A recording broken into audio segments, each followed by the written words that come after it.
이번 시간에는 결산자료 입력 메뉴를 배워보도록 하겠습니다. 회사는 3001번 쓸게요.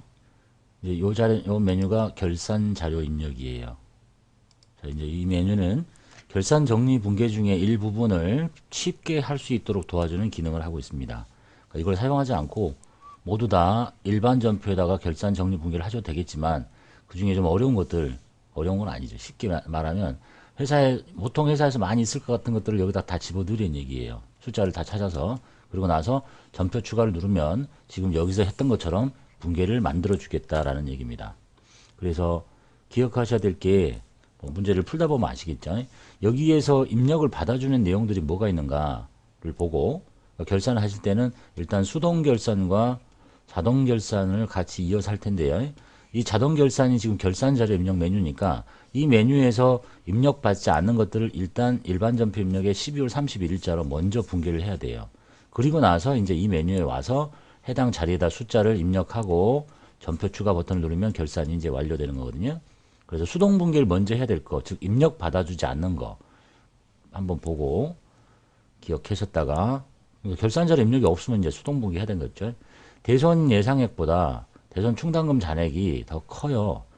부족하면 설정하는 것은 입력할 수 있는데 넘치는 것들은 수동으로 분계하셔야 돼. 그 다음에 바로 전 시간에 문제 다 풀어본 것들이 다 수동 분계예요.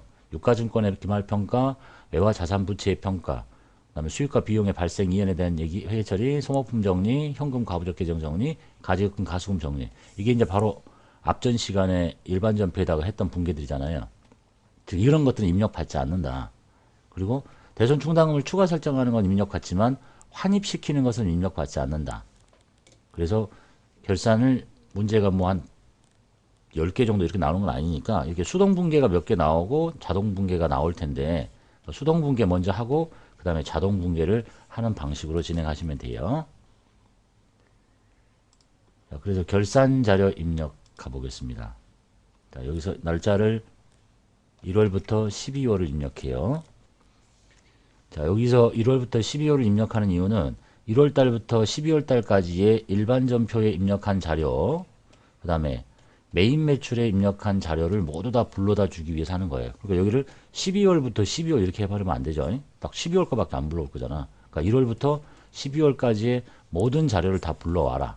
그리고 생긴 모양을 봐요. 생긴 모양이 어떻게 생겼냐 봤더니 매출에 매출 원가, 그 다음에 쭉 내려가서 매출 총이익, 판매비와 관리비, 영업이익, 손익계산서처럼 생겼죠. 손익계산서처럼 생겼는데 손익계산서의 매출 원가보다 좀 더 자세하게 요 속에 뭐가 들어있냐면 제조 원가 명세서가 들어있어요. 구조가 제조 원가 명세서. 그래서 이건 무슨 서식이 아니에요. 여러분이 결산하는 분계를 쉽게 도와주기 위해서 이런 자리에다가 숫자만 찾아서 넣어주면 컴퓨터가 다 분계를 해주겠다는 뜻입니다. 그래서 구조는 손익계산서처럼 생겼으니까 엔터키 치고 내려가다가 자리가 비어있으면 그 자리에다가 제시된 숫자만 넣어주시면 돼요. 그래서 따라하기를 먼저 보고 해볼게요. 가장 기본적인 거. 자, 따라하기 결산자료 입력 따라하기 보시면 재고자산의 금액 알려줬고 감가상각비 알려줬고 충당금 설정하는 금액 알려줬어요. 이런 걸 손으로 분계할 수도 있겠지만 이런 것들은 원가의 회계 처리는 굉장히 복잡하고 길기 때문에 여러분 손으로 하나가 아마 머리 아플 거예요. 이런 것들은 다 배우셨죠. 하지만 이런 것들을 이제 여기다 집어넣는다는 얘기예요.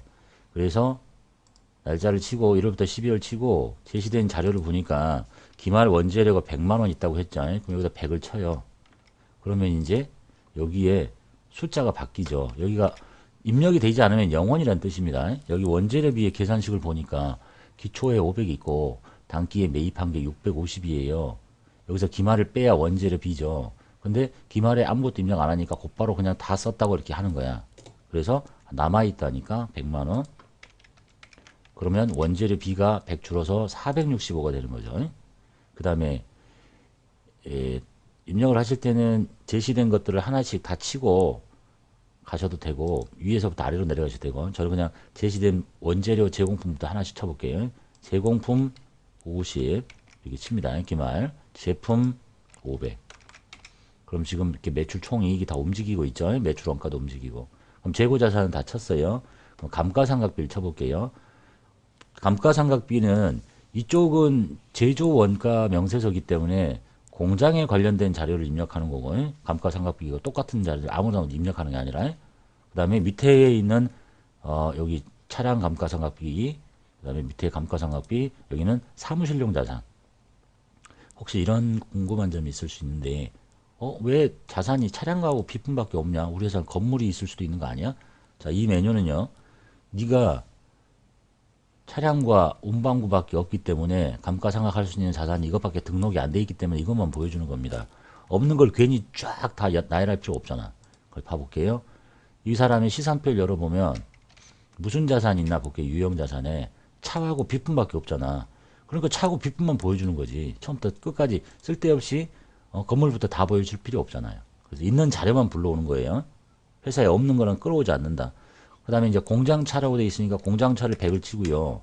공장의 비품의 감가상각비가 50이야. 감가상각비가 합쳐서 150이죠. 쭉 내려가서 똑같은 회사에 사무실 차량 200 치고, 그 다음에 사무실의 비품 100 치고, 이렇게 넣어주면 지금 숫자가 계속 다 움직이면서 순이익이 변하고 있죠. 그 다음에 대손충당금 설정한대요. 여기 있죠. 대손충당금은 외상 매출금을 받으려면 설정할 수 있는데 외상 매출금만 설정하겠대. 761819 761819 이렇게 다 됐죠. 그래서 당기 순이익이 7618 잘 어쩐지 틀렸더라. 761819 당기 순이익이 761819 761819 뭐 빼먹은 거 있나? 당기 순이익이 안 맞네. 여기 사무실의 비품을 사무실에 차가 200 비품이 100 뭘 잘못 쳤을까요? 50만원 차이 나는데 저 한번 다시 확인해 볼게요. 자료를 확인해 봤더니 일반 전표 따라하게 하면서 제가 500번과 800번 설명하기 위해서 500번을 입력했는데 이걸 안 지우고 그대로 남겨놨네요. 그래서 숫자가 좀 달라졌습니다. 다시 조회 누를게요. 이렇게 다시 갈게요. 기말 원재료 차량의 공장 차량, 공장 비품, 기말 제공품 이게 쭉 입력하고 사무실용 자산의 차량 비품 감가상각비 여기 넣고 하면 이제 당기 순이익 4천만 원 제시된 거 재고자산 감가상각비 충당금 설정했습니다. 그리고 당기 순이익을 확인하시고 마지막으로 해야 될 게 전표 추가 버튼이에요. 그냥 닫고 나가면 안 돼요. 이 전표 추가 버튼 눌러야 지금 이 세 가지 문제에 대해서 결산 분개를 해주는 거예요. 자동으로 눌렀습니다. 닫고. 자, 그래서 여기 가서 12월 달로 가볼게요. 자, 12월 달 가면 분개가 생겨 있어요. 자격시험은 저렇게 넣고 이 분개가 뭔지 내가 몰라도 되는데 여러분 시험 합격하고 나서 난 컴퓨터만 믿고 몰라도 된다 이렇게 하면 안 되죠. 그래서 여기 보시면 이번 시간에 설명드렸듯이 간단하게만 이제 프로그램을 정리하면 자, 여기서 이제 말하는 이 결차 결대가 무슨 뜻이냐면 결산 자료 입력에 의한 전표 차변 대변이라는 뜻이에요. 결차 결대. 그래서 첫 번째가 원재료 비용이 생겼죠. 자, 원재료가 없어지고 원재료 비용을 만들었어요. 쓴 만큼 없애고 비용. 그 다음에 원재료 비를 제공품으로 돌렸어요. 이런 시간에 한 거 이제 프로그램 확인하시면 돼요. 원재료비를 만들어서 제공품으로 보내서 없애고 그 다음에 지금 새로 생긴 감가상각비 숫자 넣었던 거예요. 감가상각 누계에 그 다음에 그 두 개를 합쳐진 150만 원을 다시 제공품 계정으로 보내고 그 다음에 제공품을 제품으로 보내고 제품의 기말을 뺀 나머지를 제품 매출 원가로 보내고 그 다음에 800번대의 감가상각비 그 다음에 대손충당금 설정하는 분계 이렇게 자동으로 해준 겁니다. 근데 여러분 이 많은 것을 손으로 다 할 수 있겠어요?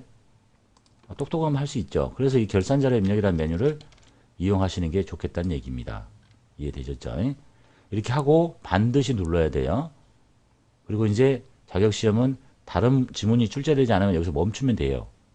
그런데 하다가 이럴 수가 있죠. 근데 다 했는데 뭘 빼먹었어요. 그러면 이걸 고치는 방법도 알아야 되겠죠. 만약에 간단하게만 해볼게요. 11월 달에 복리후생비라는 게 하나 있었는데 내가 빼먹었다 또는 뭘 고칠 게 있더라. 그러면 일단 넣어볼게요. 출금전표 800번대의 복리후생비가 아까 당기순이익이 4천쯤 됐으니까 한 1000만원만 빼볼게요. 100만원만 빼볼게요. 자, 이런 전표를 넣었어야 되는데 안 넣었다. 그러면 일단 뭐 순서는 상관없는데 하는 거 하기 전에 이걸 먼저 하시는 게 좋겠다. 순서는 상관없어요. 일단 결산이 잘못됐대요. 그러면 여기에 있는 이 전표를 다시 다 지워야 되는 거죠. 지우는 방법은 여러 가지가 있는데 기능 중에 이런 기능이 있거든요. 결산자료 입력 1월부터 12월 들어가서 전에 걸 불러온 다음에 결산분계 삭제를 눌러버려요. 이렇게. 그리고 나서 여기 다시 조회해보면 다 지워졌죠. 결산이 잘못되면. 그래서 이제 11월 1일자에 아까 삭제한 데이터 그냥 복구시킬게요. 11월 1일에 잘못 입력한 전표, 아니, 잘 못해서 빼먹은 전표가 있다. 데이터 복구해 봅시다. 자, 그래서 이제 잘못된 것을 수정을 해요. 그럼 다시 결산을 하면 되지, 이제. 그죠? 그래서 다시 결산 자료 입력을 다시 들어가 볼게요. 1월부터 12월 누르고, 여기서 아니오를 누르면 처음부터 닫히는 거예요. 얘를 누르면 원래 내가 입력했던 것도 살아있고, 지금 방금 이 전표 있죠? 이 전표도 다시 불러와요. 그러니까 순이익이 바뀌었죠. 100 줄어들었잖아요. 그리고 다시 여기가 틀렸다면 또 여기를 고치면 되는 거고. 그리고 전표 추가를 이렇게 누르는 게 결산을 했다가 잘못했을 때 고치는 방법이에요.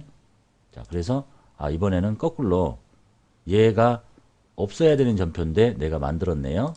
그러면 다시 결산을 취소시키고 결산 자료 입력 들어가서 1월부터 12월 누르고 전에 거를 불러와서 결산 분계 삭제를 눌러요. 다 삭제해버리고 닫을게요. 그리고 나서 삭제하면 이제 12월 달 전표가 없겠죠. 이렇게. 그다음에 11월 달에 잘못된 뭐 내용물을 이제 삭제를 합니다. 전표 삭제할게요. 삭제. 그리고 나서 닫고 결산 자료 입력을 다시 열어요.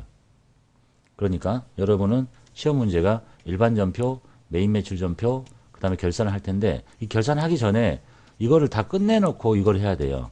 이걸 다 해놨는 이제 결산을 끝내놨어 이걸로. 그런데 여기 들어가서 다시 문제를 고쳐버리면 되겠습니까? 그럼 얘가 잘못된 것이 되잖아. 이해되셨죠? 결산을 하기 직전에는 일반 전표나 메인 매출을 모두 다 끝낸 다음에 진행을 하셔야 된다는 얘기입니다. 그래서 다시 1월부터 12월 눌러요. 전에 거 부를게요. 안 부르면 다시 닫혀야 돼. 4천 맞죠? 그리고 전표 추가를 누르시면 돼. 그리고 닫고 반드시 12월 달에 가서 내가 전표 추가 버튼을 눌렀는지를 한번 확인하시면 돼요.